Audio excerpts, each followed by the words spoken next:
যে স্টুডেন্টস আপনারা নিশ্চয়ই এর আগের ক্লাসটা যারা মিস করেছিলেন তাদের জন্য ফিডব্যাক ক্লাস এটা। আমরা গ্রামারের ক্লাসে আমরা ওয়ার্ডস অ্যান্ড সিলেবল নিয়ে একটু আলোচনা করব। ওয়ার্ডস এই গ্রুপ অফ লেটার্স, এই গ্রুপ অফ লেটার্স যখন একটা অর্থ প্রকাশ করবে সম্পূর্ণ, তখন সেটাকে আমরা ওয়ার্ড বলবো। অর্থাৎ একটা একাধিক বর্ণ বা অক্ষর মিলে যদি অর্থ প্রপারলি প্রকাশ করতে পারে তাহলে আমরা সেটাকে ওয়ার্ড বলবো। তবে এখানে যেমন খপ এক ঠপ, খ্যাট, খ্যাট মানে কি বিড়াল, বেড মানে বিছানা, ঠিক মানে শিশু, এগুলো সব আসলে আমরা ওয়ার্ড বলছি। ওয়ার্ড থেকে আমরা আজকে সিলেবল কিভাবে ভাগ করতে হয় সেটা নিয়ে একটু আলোচনা করব। সিলেবল আমরা জানি সিলেবল সম্পর্কে যে এ পার্ট অফ ওয়ার্ডস, শব্দাংশ বলা। সিলেবল মিন্স শব্দাংশ, এ পার্ট অফ ওয়ার্ডস, শব্দের কিছু অংশ, শব্দের অংশকে আমরা সিলেবল বলছি। অর্থাৎ শব্দকে একটা শব্দের বিভিন্ন অংশে ভাগ করে করে আমরা উচ্চারণ করতে পারি। মাথায় রাখতে হবে প্রত্যেকটা অংশে একটা করে ভাওয়েল থাকবেই। যখন ভাওয়েল থাকবে সেটাকে আমরা সিলেবল বলবো। যেমন আমরা সিলেবলকে কয়েকটা অংশে ভাগ করা হয়েছে, সেই অংশগুলো নিয়ে আমরা একটু আলোচনা করি। মনোসিলেবল, মনোসিলেবলের মধ্যে কি আছে, যে ওয়ার্ড একটি মাত্র ভাওয়েল সাউন্ড থাকে, যে ওয়ার্ডে একটি মাত্র ভাওয়েল সাউন্ড থাকে তাকে আমরা মনোসিলেবল বলবো। যেমন আমরা বলছি ক্যাট, ব্যাট, এক ধাক্কায়। আরো যদি সহজে বলি, এক ধাক্কায় উচ্চারিত হয় উচ্চারণের সময়।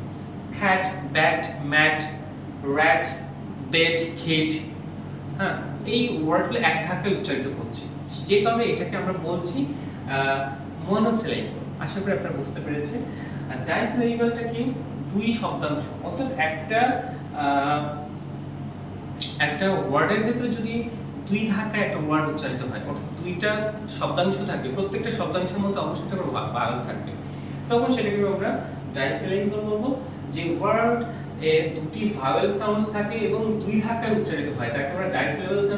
ফাদা, ফাদা, ফাদা, ফাদা, মাদা, মাদা, ফেইথফুল, ফেইথফুল। এইভাবে আমরা যে ওয়ার্ড আসলে দুইটা ধাক্কায় উচ্চারিত হলে দুইটা শব্দাংশ থাকছে, এই দুইটা শব্দ প্রত্যেক শব্দাংশের মধ্যে কিন্তু একটা অংশ ভাওয়েল থাকতে হবে।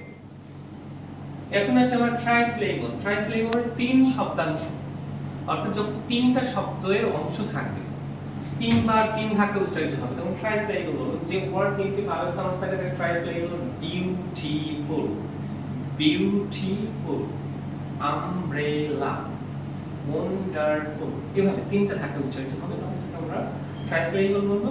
পলিসিলেবল কোনটা, যদি তিনের অধিক ধাক্কায় উচ্চারিত হয়, অর্থাৎ তিনের অধিক শব্দাংশ থাকবে, প্রত্যেকটা শব্দাংশে অবশ্যই একটা ভাওয়েল থাকবে, অর্থাৎ তিনের অধিক ভাওয়েল সাউন্ডস থাকবে একটা ওয়ার্ডে, তখন সেটাকে আমরা বলবো পলিসিলেবল।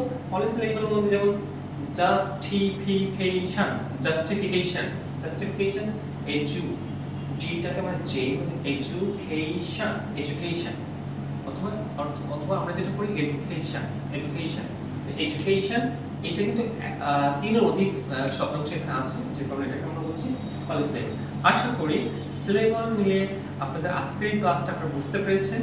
আমরা সিলেবল আকারে ভাগ করে করে যদি আমরা ওয়ার্ডগুলো পড়ি তাহলে আমাদের জন্য মানে রিডিং করাটা সহজ হয়ে যায়। সো আমরা এখন থেকে ধাপে ধাপে সিলেবল ভাগ করে করে ওয়ার্ড পড়া শিখব, ঠিক আছে? আর আমার নেক্সট ক্লাসগুলো একটু ফলো করবেন আপনারা অবশ্যই। নেক্সট ক্লাসগুলোতে কি থাকবে, এই যে short vowel sounds, long vowel sounds এর মধ্যে ডিফারেন্স, এবং এগুলো আমরা আস্তে আস্তে ক্লাসে নিয়ে আসবো।